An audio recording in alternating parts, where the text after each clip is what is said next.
En esta sesión nos corresponde a mis colegas y a mí examinar el tema de la evidencia en el arbitraje internacional. Para iniciar la cuestión, habré de hablar sobre las reglas en materia de exhibición o revelación de documentos. Inicio señalando que la aportación de evidencia en el arbitraje internacional se define como el conjunto de elementos que se presentan ante un tribunal para acreditar o, en su caso, para desacreditar la existencia o inexistencia de ciertos hechos. En principio, la prueba documental es considerada como la evidencia que posee el más alto grado de credibilidad dentro del arbitraje internacional. Existe en la actualidad una clara preferencia por la palabra escrita por encima del testimonio oral. Normativamente, las partes en un arbitraje producen los documentos en la que descansarán para probar sus argumentos jurídicos desde el inicio del procedimiento arbitral, aunque es cierto que con posterioridad podrán agregar documentos si así lo estiman necesario.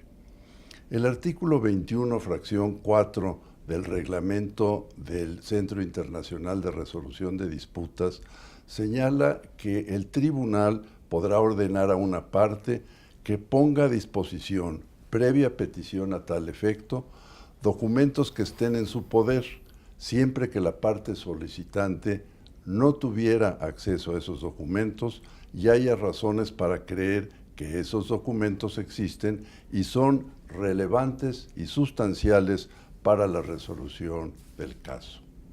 La solicitud deberá describir específicamente el documento solicitado, explicando su relevancia y sustentabilidad para el desenlace del caso. De alegarse que los documentos son confidenciales, el tribunal tomará las medidas pertinentes para proteger esa confidencialidad. La parte que solicita la exhibición de un documento tiene la carga de demostrar la relevancia de la evidencia solicitada.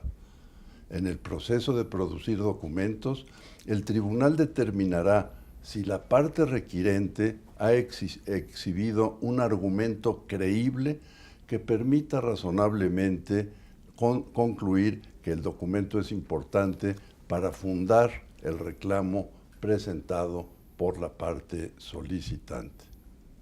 Por sustentabilidad, debe entenderse el derecho depositado en el tribunal para evaluar si el solicitante de un documento ha establecido con precisión una genuina conexión entre la producción del documento y la demanda o reclamación que pretenda probar. En ocasiones, existe una marcada resistencia de una parte en un arbitraje por revelar documentos. Es facultad del tribunal ordenar la producción de documentos, aun en el caso de que una parte no los desee exhibir voluntariamente. De no cumplir una parte con la orden para intercambiar información, el tribunal inferirá conclusiones adversas en contra de esa parte con los efectos negativos en la determinación de las costas. El tribunal es competente para negar la procedencia de una exhibición de documentos si considera que, de autorizarla, el resultado habrá de ser una injustificada dilación en el procedimiento arbitral. El tribunal puede, de la misma forma, denegar la producción de un documento solicitado por una parte si estima que ese documento no tendrá incidencia útil o necesaria en el laudo que finalmente emita ese tribunal.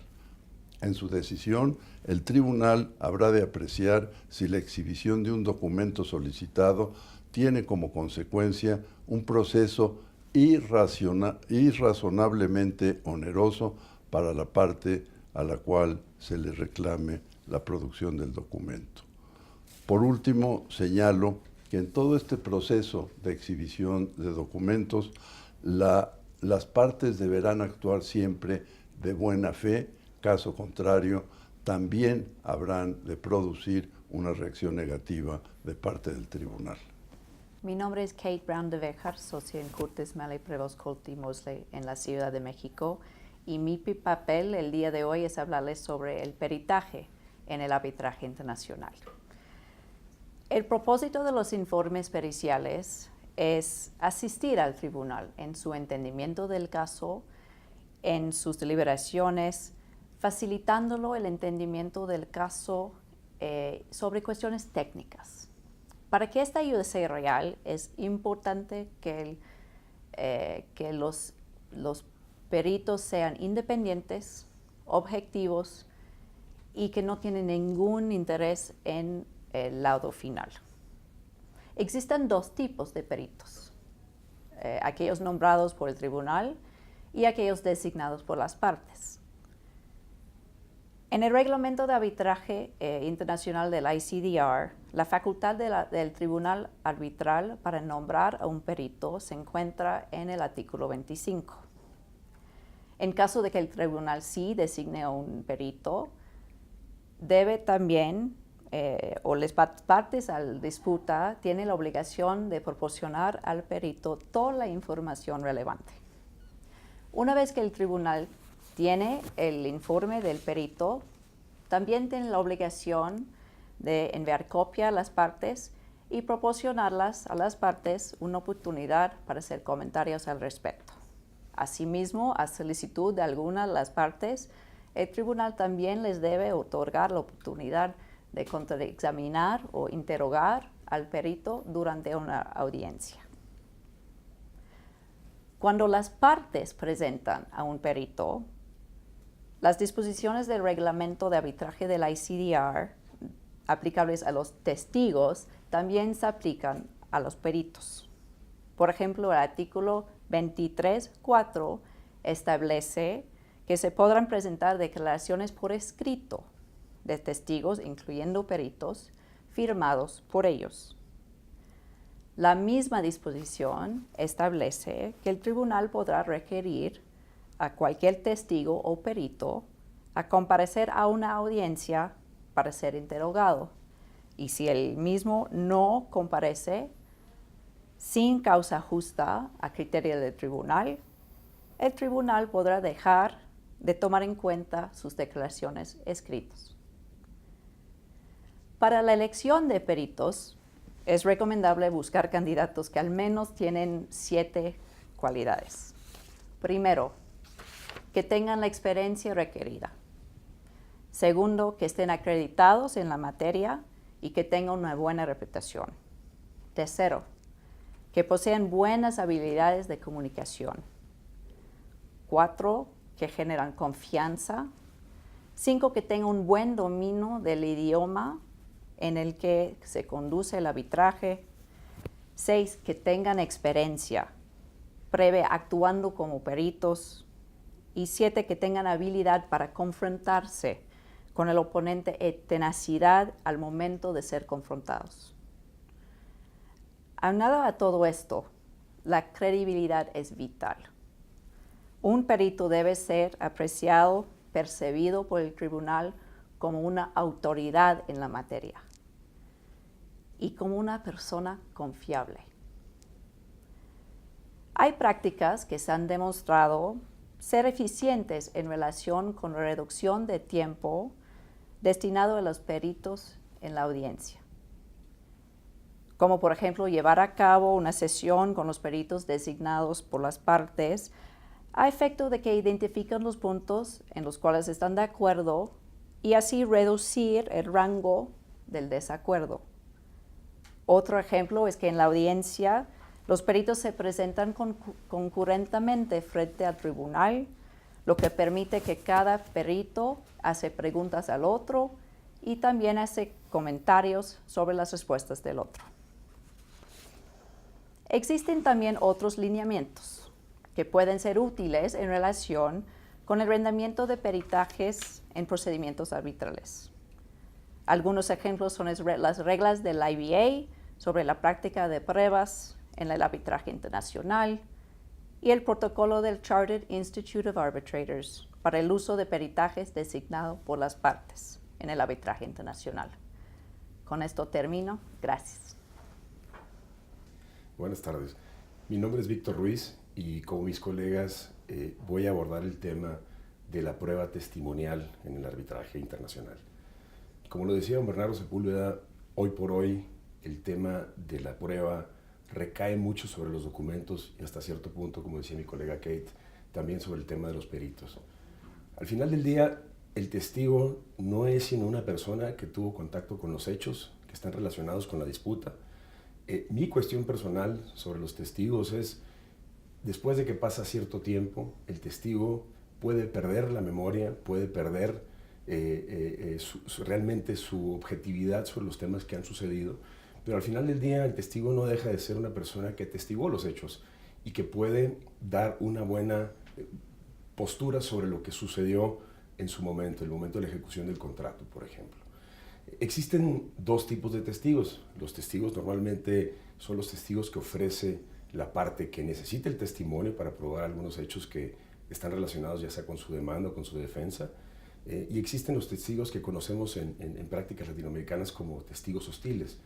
La diferencia entre uno y otro es que uno da su testimonio de manera voluntaria y el otro lo da de manera un poco exigida. Para eso existen mecanismos, tanto, como decía Kate Brown, sobre las reglas de la IVA, sobre la prueba en el arbitraje, y es factible que uno pueda solicitar la presencia de un testigo que no está presentando su testimonio voluntariamente. Los testigos que normalmente producen su testimonio de manera voluntaria lo hacen, y en arbitraje internacional es como se estila, y eso también difiere un poco de la práctica que uno está acostumbrado tanto ante tribunales nacionales o por ejemplo ante tribunales arbitrales domésticos. Y es que la prueba testimonial se presenta, como lo decía mi colega Kate, sobre la base de escritos que han sido firmados por parte de los testigos, y son declaraciones testimoniales que deben de reunir ciertas características para que constituyan el testimonio directo de ese testigo. Ahora, cuando un testigo presenta un testimonio frente a un tribunal arbitral, su obligación y la obligación de la parte que lo está ofreciendo es precisamente asegurar que ese testigo esté presente en la audiencia en caso de que la contraparte desee contrainterrogar o cuestionar sobre lo que este testigo mencionó. El tema, al final del día, la facultad del tribunal arbitral es absoluta en cuanto a valoración de la prueba. Los testigos que normalmente uno ofrecería como un buen testigo es alguien, como decía Kate en relación con los expertos, es alguien que sea creíble, que su testimonio sea creíble, que sea alguien que no tenga por lo menos interés en el resultado de la contienda. Es decir, un testigo que simplemente está ahí para decir la verdad y solamente la verdad de lo que le tocó presenciar. Ya un tribunal arbitral, teniendo a un testigo frente a sí, podrá evaluar qué tan veraz es su testimonio. Ahora, el hecho de que los testigos se pongan en duda la prueba, o que no tanto que se ponga en duda, sino que se cuestione sobre la veracidad de lo que un testigo puede decir en una audiencia, yo creo que es muy relativo. Al final del día, uno como árbitro, o uno como abogado, o como parte en un arbitraje, tiene una sensibilidad que puede fácilmente percibir si el testimonio en realidad es veraz.